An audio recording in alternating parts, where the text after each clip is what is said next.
Hi, this is Mrs. Connor, and I'm coming to you from my office. I'm going to read to you next chapter, chapter 63, The Journey. After months of separation, Roz and Brightbill, mother and son, were together again, and they had so much catching up to do. They went into the nest, and the robot built a fire. Then the goose gazed into the flames and told the story of his winter. This is what he said. We spent the whole first day of our migration flying over the ocean. It seemed like the ocean would go on forever, but just when the flock was getting tired, Longneck pointed to some tiny islands on the horizon. We flew down to one of the islands and ate dune grass and rested our wings. After a few days of hopping from island to island, we reached the mainland and continued over fields and forests, and then the snow began to fall. I'd never seen snow before, and at first I thought it was beautiful, but it just kept coming. The others explained that the snow was early, that we were never supposed to see it, but there it was, piling up around us as we tried to sleep at night. Longneck worried that the weakest geese wouldn't survive, and he was right. We lost old Widefoot to that very first snowstorm. We tried to fly around the snowy weather, but we got completely lost and the weather became even worse. Lakes and ponds and rivers began freezing over. We couldn't find food or water, so we ate snow, and that only made us colder. We had trouble cleaning ourselves, and our feathers became dirty and heavy. The flock was in bad shape, but Longneck kept us moving. We are geese, he squawked, and geese keep going. One day we were struggling through a snow shower when we saw something called a farm. It had perfectly square fields and enormous buildings. And stomping her way through the farm was a robot. She looked just like you, Ma. Longneck sent me over to speak to the robot, but I couldn't understand anything she said. So I just followed her through the farm and around a corner, and then I saw something I never expected. Plants. Bright, colorful plants. I didn't understand how plants could live in such cold weather, but then I saw that they were actually inside a building. I learned later that the building was called a greenhouse, and it had clear walls made of something called glass. The robot pressed a button on the wall, and a door slid open, and warm air came rushing out. I hadn't felt warmth in so long that I just had to follow her inside. Ma, it was like summer in there. The air was warm and sweet and sticky, and there were rows and rows of different plants. The robot didn't pay any attention to me, so I wandered around the greenhouse, nibbling on leaves and drinking from puddles. Then I heard a scratchy voice behind me. If I were younger, I would have killed you by now. I spun around, and there was an old cat. She walked on stiff legs, and her fur was gray and clumpy. The cat's name was Snooks, and she didn't seem very nice, but then she saw the other geese out in the cold with their faces pressed against the glass, and she told me how to open the door. You can rest here, said Snooks as the flock hurried in, but stay out of sight. The humans aren't as friendly as me. None of us knew what humans were, but we didn't care. We were just happy to be out of the cold. Loudwing was so happy she cried. The flock drank and ate and bathed and slept and stayed out of the way. Snook showed us where to leave our droppings so they wouldn't be noticed, and for a few days the greenhouse was our home. Once or twice a day the robot would go outside and return with a box or a bag, but most of the time she stayed inside and quietly worked on the plants. There was a barn that I just had to explore. It was filled with animals and machines and piles of straw and two robots. One robot was fixing a broken door when I walked in. She was using a loud spinning tool called a saw. She pushed the saw through a long piece of wood, and dust shot into the air. Everything was going smoothly until the saw suddenly lurched forward and sliced right through 3 of the robot's fingers. But she was fine. A minute later, there was a thwip sound, and she popped on a new hand. Then she went right back to using the saw again. The other robot worked with the animals, chickens, sheep, pigs, and cows. They were all in cages. The chickens kept asking me how I'd gotten out of my cage. I was explaining that I'd never had a cage when I heard panicked squawks coming from the greenhouse. I ran back and found that a human had discovered the flock. We didn't know what he was saying, but he looked really angry. Longneck tried to defend us. He got in front and spread his wings and honked, but the human wasn't afraid. He pulled out a shiny stick and pointed it right at Longneck. Snooks hissed, "Look out, he's got a rifle." Suddenly, a bright beam of light shot out from the rifle, and Longneck slumped to the floor. He was dead, Ma. The flock was so scared we fluttered around and honked and knocked over plants, but the human kept moving toward us, pointing his rifle. So I pecked the button to open the door, and we ran outside into the cold and flew away from there as fast as we could. Without Longneck, the flock needed a new leader.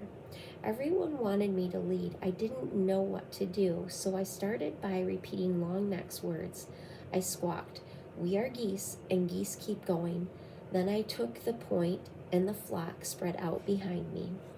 The weather had us all turned around, and nobody knew which way to go, so I just led us straight south. We saw more robots and humans and buildings, but we didn't stop. We knew we were way off course when we saw the ocean again, but at least it was a little warmer by the water, so I decided to follow the coastline for a while. There were more buildings by the coast. Most of them were on land, but some were in the ocean. The ocean buildings were dirty and crumbling and leaning in different directions. There weren't any humans or robots in those buildings, only sea creatures. We saw ships on the water. We saw ships on the land. We even saw ships in the air. They buzzed through the sky like giant dragonflies. And then we reached a place called a city where thousands of buildings and robots and humans and ships were all close together. When we stopped to rest on a rooftop, we met a friendly pigeon named Graybeak.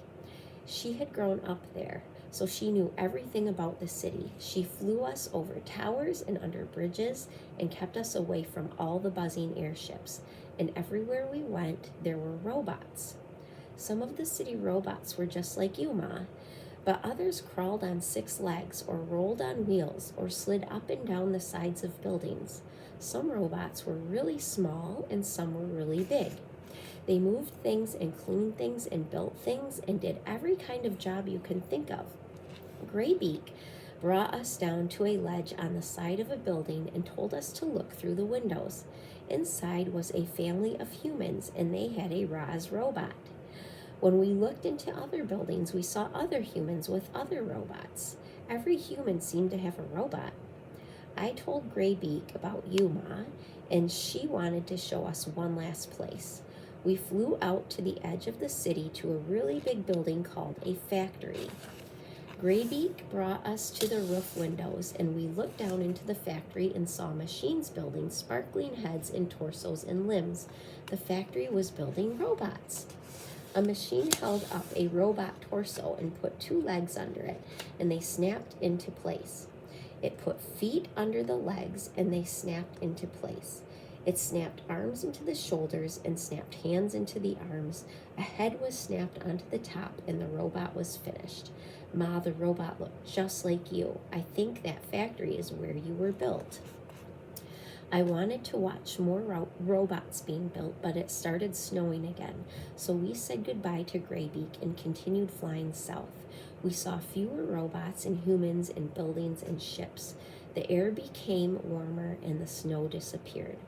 We started seeing other flocks of geese in the sky, so we followed them to the middle of a wide grassy field where there was a lake and hundreds of other geese. We had finally reached the wintering grounds. After all we'd been through together, our flock had become very close. We kept to ourselves, eating and resting and remembering the geese we'd lost. But after a few weeks, we began to mingle with the other flocks. We met geese from all over the world, and they told us about their homes and their migrations and their troubles with the winter weather. Every flock had lost geese on the way there. A few flocks didn't make it at all. Before we knew it, the early spring flowers were poking up and it was time to fly home. We followed the usual migration route north. We flew over fields and forests and hills, but we didn't see any sign of humans or robots. And that was fine with us. Eventually, we reached the ocean and then our island and then our pond and then I saw you. Chapter 64, The Special Robot. After Bright Bill told the story of his winter, he and his mother sat in silence and thought. They thought about poor Longneck and the human who had killed him. They thought about farms and cities and factories. They thought about Roz and where she truly belonged.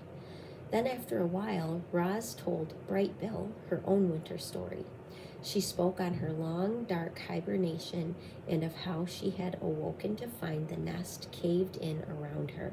She spoke of blizzards and frozen animals. She spoke of the many lodges she had built and the one that caught fire. But she mostly spoke of all the new friendships she had forged. I used to think that you were the only animal who would ever care about me, she said to her son. I worried that without you around, I would be alone again. But I was not alone. In fact, I made new friends. All on my own. I think the other animals might actually like me. Of course they like you, Ma, squawked the goose. You're the most likable robot I've ever seen, and I've seen a lot. It was true. Bright Bill had seen hundreds of different robots that winter, and none of them were anything like Roz. None of them had learned how to speak with animals, or had saved an island from the cold, or had adopted a gosling. As he sat there watching the robot's animal gestures and listening to her animal sounds, Bright Bill realized just how special his mother really was. Chapter 65, The Invitation. Roz was the first to arrive at the next dawn truce. She had an important announcement to make. The robot patiently waited in the great meadow as the sky slowly brightened and the animals slowly gathered. And once everyone was milling around and chatting, Roz began speaking in her perkiest voice. Pardon the interruption, if I could please have a moment of your time. The crowd settled down and listened to their robot friend. We made it through a terrible winter. A new generation of youngsters is arriving, and my son, Bright Bill, has just returned to the island with his flock. I think we can all agree that there is much to celebrate. So in addition to the dawn truce this morning, I would like us to have another truce this evening. We can call it the evening truce, or better yet, the party truce. The crowd began chattering with excitement. I have planned a celebration, Roz continued, and you are all invited. I will take care of everything. Just please meet back here at dusk. Oh, and I have a little surprise. Actually, it is not little. It is quite large. The point is, I have planned a celebration, and I hope to see you all there. Sounds great, Roz, but I'm afraid there's one problem with your plan. Mr. Beaver blinked his beady eyes. The moon won't be out this evening, so it'll be too dark for some of us to see. You are half correct, said Roz. Tonight will be moonless, but it will not be dark, I promise. Now, if you will excuse me, I must prepare for our party. I will see everyone back here at dusk. Goodbye. Chapter 66, The Celebration. Dawn turned to day turned to dusk, and just as Roz had asked, animals were gathering again in the great meadow. Word had spread across the island that the robot was throwing a party, and everyone wanted to see what the fuss was about. The fuss seemed to be about a giant stack of wood. Roz had spent the day collecting logs and branches and stacking them in a perfect massive tower. The animals crowded around it, trying to imagine its purpose, and then they saw a golden light flickering in the distance. Roz emerged from the dark forest. In her hand was a flaming stick, which she held up like a torch. She was camouflaged in thick mud and clusters of wildflowers, but her camouflage wasn't for hiding. It was her party dress. The animals watched as the robot glided across the meadow surrounded by a warm glow. Thank you all for being here, she said as she joined the crowd. 1 year ago, I awoke on the shore of this island. I was just a machine. I functioned. But you, my friends, and my family, you have taught me how to live, and so I thank you." "No, thank you, Roz," shouted a voice. "You have also taught me to be wild," said the robot. "So let us all celebrate life and wildness together." At those words, Roz heaved her torch high into the air. It soared up, up, up, and landed on the very top of the wooden tower. A ball of fire burst toward the night sky, and suddenly the meadow was bathed in firelight. Hundreds of shining eyes watched as bright flames crept down the sides of the tower and embers floated away on the breeze. The animals stepped toward the bonfire, eager to feel its warmth, and then stepped back, afraid of feeling too much. And soon everyone was moving. The deer started leaping, the foxes started trotting, the snakes slithered and the insects buzzed, and the fish jumped up from the river. Bright Bill led all the birds into the air, where they wheeled around the bonfire like a tornado of feathers. Roz sprang into a wild dance, her shaggy dress shaking and swooshing with each movement. It was a wild party, and it took our robot to make it happen. Roz and the animals partied all night long. They were so busy singing and laughing and dancing that they didn't see the cargo ship as it sliced past the island, but the ship saw them. It saw the towering bonfire, it saw the robot, and then it quietly continued through the darkness. Chapter 67, The Sunrise. By dawn, the bonfire had dwindled to a smoldering hill of ash. Everyone else had gone home, and only Roz and Bright Bill remained in the meadow. They lay in the grass together, watching as the soft light of morning crept up from the horizon. And then Roz said, "Let us go for a walk." The robot and the goose hiked and flew up to their favorite spot on the grassy ridge, but then they kept going. They followed the ridge to the mountain and climbed all the way up to the craggy peak just in time to see the sunrise. "I climbed up here once before," said Roz, as the sun's first rays warmed her body. "I sat on this very rock, looked out at the island, and thought I would always be alone. But I was wrong." "Are you happy, Ma?" The robot thought for a moment. "I am. I am happy too." Bright Bill closed his eyes and felt the wind and sun. There was a light chill in the air that made him feel alive. Everything seemed just right.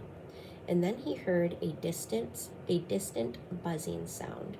The goose squinted to the south and saw a familiar shape in the sky. He turned to his mother and said, "Ma, there's an airship flying this way." Chapter 68. The airship approached from the south, like some giant migratory bird. The ship was a sleek white triangle with a single dark window facing forward. 3 identical robots stared out the window. The robots resembled Roz, but they were bigger and bulkier and shinier.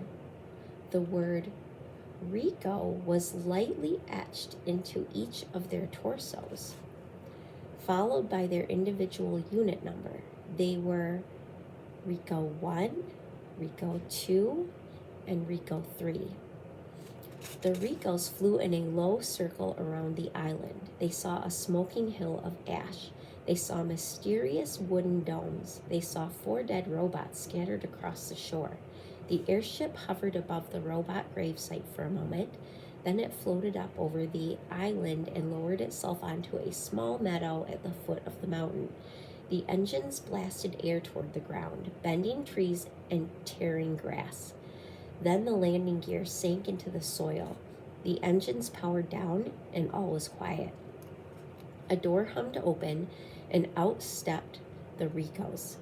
They took several long strides into the meadow and stopped. A shadowy figure was lurking at the forest edge. The Ricos turned and faced it. They stood flush together like a sparkling wall. And then the shadowy figure began to move. Out from the trees walked some sort of 2-legged creatures. It was dusty and dirty. Butterflies flitted around the flowers that sprouted from its body. One of its feet was made of wood. And then the creature spoke. "Hello." My name is Roz.